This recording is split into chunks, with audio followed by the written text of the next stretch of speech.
Welcome to episode 8. We're on episode 8 already of the Ink and Impact podcast. And today I am thrilled to have a guest author with us, Laura Thomas.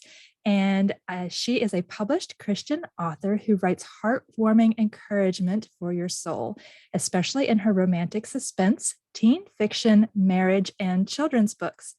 Laura is a certified Hope Writers writing coach and a chocoholic mom and Gigi, married to her high school sweetheart. Originally from the UK, they live in Kelowna, British Columbia, as audacious empty nesters. So welcome, Laura. Thank you so much for having me. It's a pleasure to be here. Oh, so glad to have you. Now, did I pronounce your city correctly? Kelowna, perfect. Wonderful. Okay. Like a pro, yes. I should have looked that up, but I'm like, oh, good job. So one thing that I always ask my guests is about a book. What's one book, in addition to the Bible, that significantly impacted you in some way, whether it was during your childhood or more recently in your adulthood? Sure. I love this question, and it's always the same. For me, it's Little Women by Louisa May Alcott. Yes, one of my favorites for sure. Yeah, so right. Who is your favorite character in that book? I love them all for different reasons, but it's got to be Jo, right? I'm a writer. It has to be Jo. I agree. Yeah. That was my favorite as well. Absolutely. I mean, I'm one of 4 daughters. And so I don't know, there's just a lot going on in Little Women that I really, really appreciate. Yes. And enjoy. As a child, it was my favorite. And honestly, it still is today. Yes, it's definitely a classic. Definitely. So you have written in various genres, and I was wondering how you hope your books will impact your readers. Gosh, yes, that's a great question. I think for me, as a Christian writer, obviously the heart of every book that I write is faith. And so for me, I think my main aim is to give readers a compelling read, something that will encourage them and include just relatable characters and stories of hope, something that they can go away from, not just having enjoyed or passed the time or got into, but something that they can carry with them that hopefully will be relatable and that they can use just in their faith walk, in their faith struggle, in their everyday life. Yes, and that's needed more so now than ever, I believe. I think so. For all ages, right? Exactly. So today you shared something with me earlier that I wanted to address on our episode, and that is about the fact that you wanted to write a book for many years, 25 years, in fact, but you kept it a secret from everyone. And so I was wondering if you could tell us a little bit more about that. Yes, of course. This is always something people want to talk about because it is kind of crazy when you say it out loud. It's not I guess it is crazy. What happened was, as a child, as I said, I loved books. Me and Little Women, we were right there. But yeah, I was the bookworm, and I just dreamt of being an author one day. I really wanted to be a picture book author. As a small child, as soon as I could kind of understand and just had this love for books. And it was just my huge dream to be an author one day, like Beatrix Potter. She was kind of the hero. But I honestly didn't think it was a thing. I really didn't think it was achievable on any level. And nobody ever told me that, because I never told anybody about my secret dream. So it's not like I was discouraged. I think it was just me. I never met an author. I honestly had them on some kind of pedestal, thinking it was like being an astronaut or something, and it wasn't going to happen. So I shelved it. I really did. I shelved it. Through my whole growing up years, I've always loved reading. And I think it really wasn't until I had children of my own and started reading picture books to them that it all started kind of, I don't know, something started clicking again.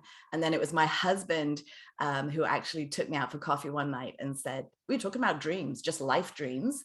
And I mean, we'd been married for decades at this point. And he said, come on, tell me, what's your next dream? And so I thought, just going to tell him. So I said, well, I want to write that book one day. And he was like, wait a second, we've been dating since I was 14 and I hadn't uttered anything about this. I buried it so deeply just because I thought it was just a crazy, crazy dream. And so, yeah, it was him. It was that night that everything changed. And he was so excited and so supportive and was like, are you kidding me? You got to do this. Like, if this is something you really want to do, don't wait any longer. Like, start the ball rolling now. So it literally, it was 25 whole years. Wow. So you mentioned about always being attracted to the picture books at first and thinking that was what you really wanted to write. So are you an artist as well? Were you hoping to illustrate those? As a child, and my mum has kept all my artwork from school. Of course she has. Bless her heart. I'm like, Mum, you can let it go now. But no, I think it soon became obvious that it was like that definitely was a pie in the sky dream. I mean, I'm very limited in my repertoire of of drawing. I used to enjoy it, but it's definitely, that's something I leave to the professionals. And no. So yeah, in the beginning when I was very naive, I thought I could do it all. Yeah, no. So I love that you maintained that dream, yet you kept it a secret. And I'm wondering, were there any teachers that helped fuel that dream along the way? Did anyone say anything about your writing that, this, I'm assuming you did well in the writing classes and that kind of thing? Yeah, again, English was definitely my favorite subject in high school. And I did have a teacher, Miss Doman, who was she brought English alive. She brought Shakespeare alive, and she was just magnificent. But again, I never confessed to her that I was in the least bit interested in pursuing it in any way. I actually left high school at the age of 16 and went into banking. I was a banker at 16. Wow. So I know it's been a weird journey. Wow. An English person and a math person. Wow. You don't hear Well, that very no, often. not really. And I don't even like math. That's a whole other story. It was like the banking people came around and said, if you're a people person, you should go into banking because it's a very personable job. So I just kind of went with the flow. I also believe nothing is ever wasted. I will say that. It is not wasted. And yet I look back and shake my head a little bit with that one. Yes, I wasn't expecting you to say that for sure. I know, full of surprises. Oh, that's great. So you then, and what was I know you have written in various genres. Was one of your first books your teen fiction, or what was the first book that you ended up writing? Yeah, it actually was back in 2012. My first book called Tears to Dancing, and that's Christian teen fiction for girls. And so that was my first actual book published. And so, yeah, definitely not a picture book. But nothing has been straightforward for me. It's taken all these different windy twists and turns. And even though I started really with the intentions of writing for smaller children and had stories published in magazines, that's kind of how I started after I did a couple of courses. I did another course which took one of my short stories into an actual novel, which was this Tears to Dancing. And so I found myself in a different genre right off the bat with book publishing, and it's taken its own. I just like hands off the wheel and just going, okay, I'm just going with it. Yes. Whatever is happening here. Oh, that's great. So I'm thinking, for the listeners out there who might have that same dream and are still keeping it a secret. So your husband was your biggest supporter, obviously. So what was that next step? You've mentioned about doing short stories. You mentioned about some classes. So what was that next step that you took? Sure, yeah. Well, at the time, I was actually homeschooling my 3 children. And I was also worship director at our church. So I had a pretty busy schedule. So when he actually turned around and said, because in my head, I thought maybe I'll do it when the kids leave home, when we retire, I was kind of looking a long way down. I thought that'd be a fun old lady thing to do. But when he said, no, if this is burning within you now, you'll find time to do it. And so I was like, okay, all right, let's do this thing. So I actually enrolled with the Institute of Children's Literature, which is still very much alive and well today. This was going back, I think we're talking 2006, but it's still very much a thing today. And so I literally just started with a course because I didn't know where to begin. I did banking after school. Like I loved reading, but I'd never done anything with my creative writing. So I needed something to start. So I thoroughly recommend them. They actually do for all ages. You can like hone in on what you think you might be interested in.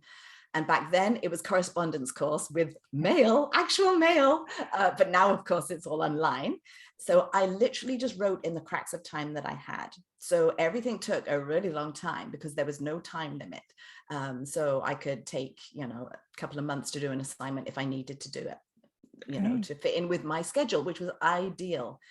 So that gave me the confidence. By the time I'd done a year or so of those courses and completed that, I had the confidence to start sending out magazine stories. And so that was great for me. It's just such a smart way to start. I would thoroughly recommend that. Because not only do you have actually something to put on your cover letter, I am published in, diddle-a-diddle-a-doo, it also is just that affirmation that you kind of need. Like, is anybody really interested in my words? Am I actually a writer? Yes. I think it's just huge just to have something. So starting with those smaller little steps rather than going, I'm only doing a book. That I would thoroughly recommend that for sure. Yes, I think for all ages, but it was a great way to start for children for sure. Yes, and it's a great learning experience too, as far as becoming aware of deadlines and word counts. You have to meet those specific guidelines that they offer to you. So if you ever are looking for traditionally published, that's a great way to, wet your teeth in that and get started, like you said. And there is nothing like that little, that feeling of seeing your name in the byline on a magazine, right? That you're so right. Absolutely. I kept them all. Like I've got a stack of them, all these old children's magazines and stuff. And, it makes you feel like it's real. Yes. This is actually going somewhere. Yes, I agree that has happened for me as well. Cool. So, throughout all of this, you're active in your church, you're still homeschooling, you're writing. So how did you see God working in your writing through all of this? Oh, yes. Well, he still is very much. And I'm very grateful for that. I think he's taught me a lot of lessons along the way for sure. I think I'm not the most patient person, I'm going to be honest with you. And so he definitely, we've been working on my patience because nothing happens fast in the writing world. I think we can agree. Yes. It's all about the waiting, whether you're waiting for an editor or you're submitting something or whatever it is. So patience has been a big thing. His timing has been huge because I had my own ideas going into this. Sure. Not gonna lie. And I don't think anything has worked out as I had originally intended. But it's all looking back, as we know, hindsight is a beautiful thing. And I can look back and say, oh no, God had such I didn't know what else was going to happen in my life, but he knew. And so I think trusting him with the timing and the timeline of everything has been huge. And the other thing, which has been a big thing for me, is humility. Honestly, I wasn't used to rejection, gotta be honest.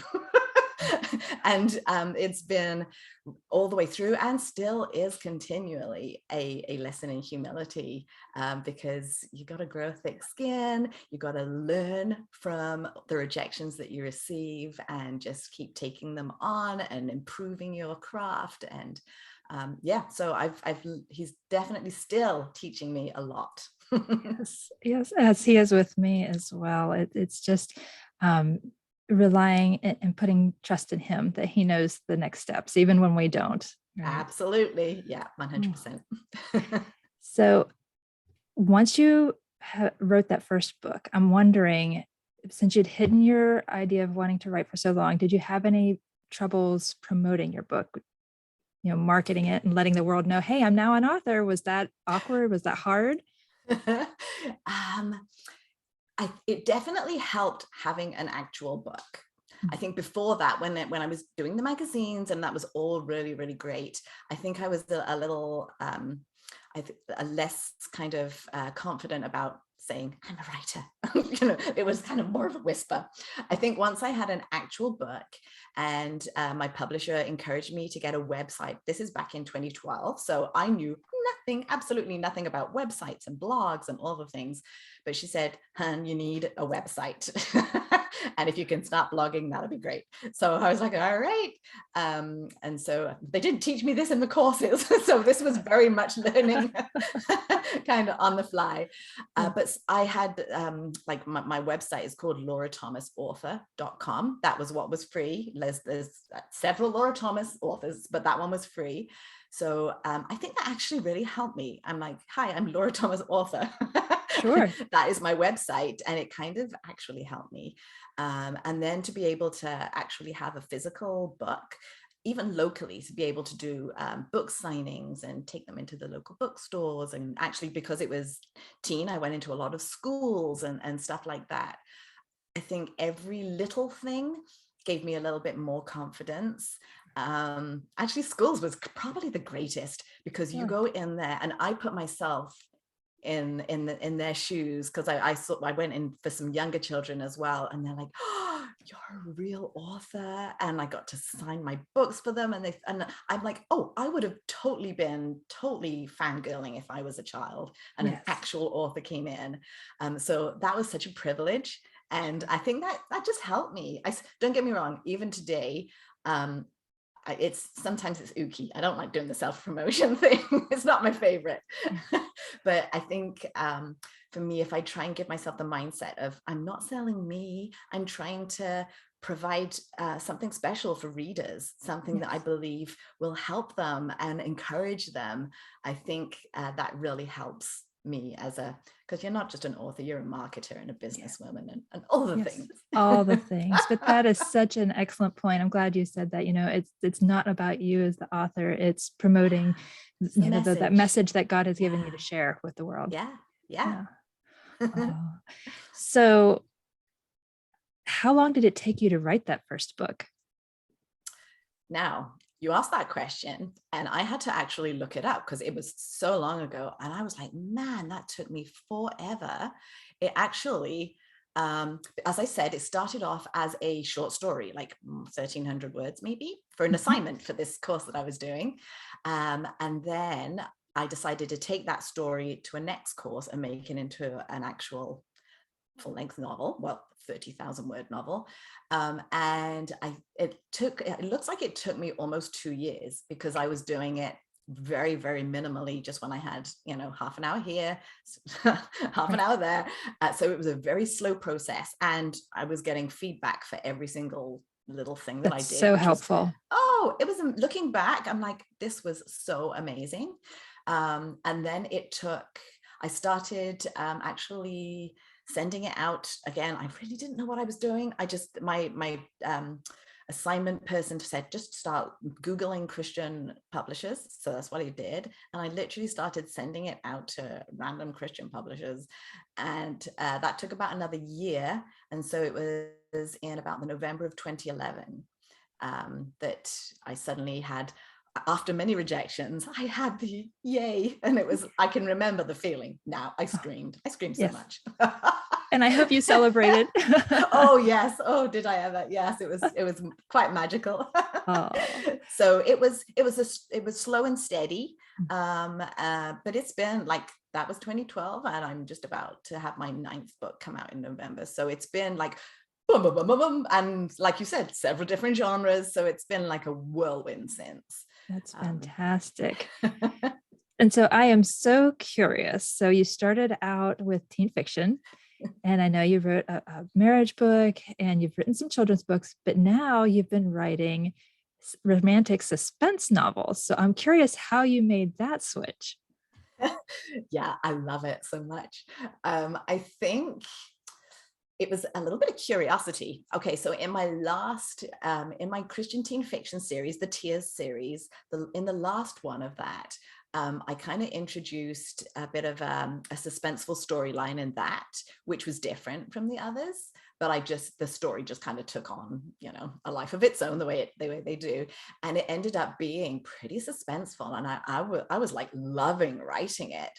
And at the time, as a reader, because as we know, as writers, we read. Yes, we do. And, and my go-to for like enjoyable reading was Christian romantic suspense, Colleen Coble, Dee Henderson, Terry Blackstock, all those great writers who are still churning out the books. I love those as well. Oh, I just loved them. And so I honestly, it was just like I wonder if I could do this for grown-ups.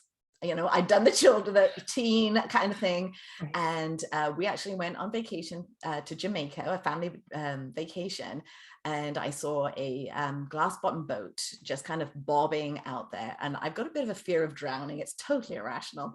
But I got fixated on this glass bottom boat. And my husband said, let's all go out on it on the last day. And I'm thinking, I'm a bit scared, but it might be good.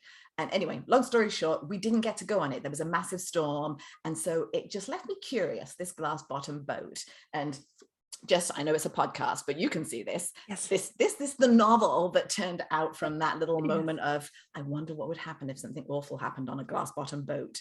Right. And I came home and I just kind of started writing out all these just crazy ideas about it. And I'm like, I think I'm going to try to do a romantic suspense story with this, just like this thread of fear and suspense that I've already kind of working on. And so that's kind of how it happened. And yes, that's now a series of 3. And now I've got a Christmas novella coming out in November in the same series. How exciting. I've got an agent with another series who's trying to place that as well in the same genre. So I feel like this is my genre. I'm loving it. I can tell you light up whenever you talk about it. It's very passionate. So fun. It's so fun. Oh, that's fantastic. So I didn't happen. I obviously went to your website and I was looking at your things, and your trailer for your book. Oh, it is so suspenseful. And I was wondering, I was like, I've got to read this book now. Well, that's the idea. Excellent. It is the idea. And so that's why I was wanting to ask you now, had you done trailers for the other books, or is this something new? And have you noticed any difference in sales from that? I actually did one for each of these Christian suspense ones. And to be honest, I'm not sure sales-wise how much difference it makes, just because I've done it for each of them.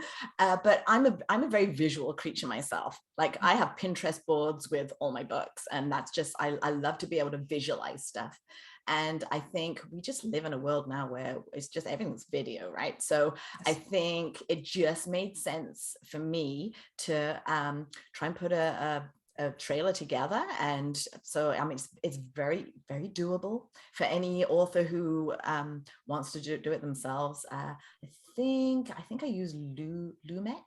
It's at the end of the video. I think it's Lumex, but there's lots of different ways of doing it, but it's not too hard, and you can really put your own personal spin on it. And clearly mine worked, because yes. So you made that yourself. Yeah. Oh, fantastic. It's very, very doable. And I think it's yet another tool, right, of marketing, and it'll get people's attention, hopefully, and give them just that little taster of what's to come in the book. Yes, it does. Oh, well, I know that we are coming to a close with our time-wise, so I was wondering if you had one last tip or anything that you'd like to share with our listeners. Oh gosh, well, I could be on for another half an hour with all my tips and whatnot. I think, definitely one of the big ones that I encourage writers is not to put yourself in a box, because clearly I didn't. If I had gone in thinking picture book only, I still have a dream. That dream is still very much alive. I still have manuscripts out there. But if I'd stuck with that, if I'd been really tunnel vision and just been like, no, it's this or nothing, I would have missed out on. I didn't expect my journey to look like this. So I think being open to taking chances and doing something different, going outside your comfort zone, trying different genres, all these things. So not boxing yourself into what you think, this is going to be my writing life, this is going to be what I do. I think it's exciting as well. You never know what's around the corner. Oh, that's wonderful advice for sure. And so I know that many of our listeners are going to want to know exactly where to find you.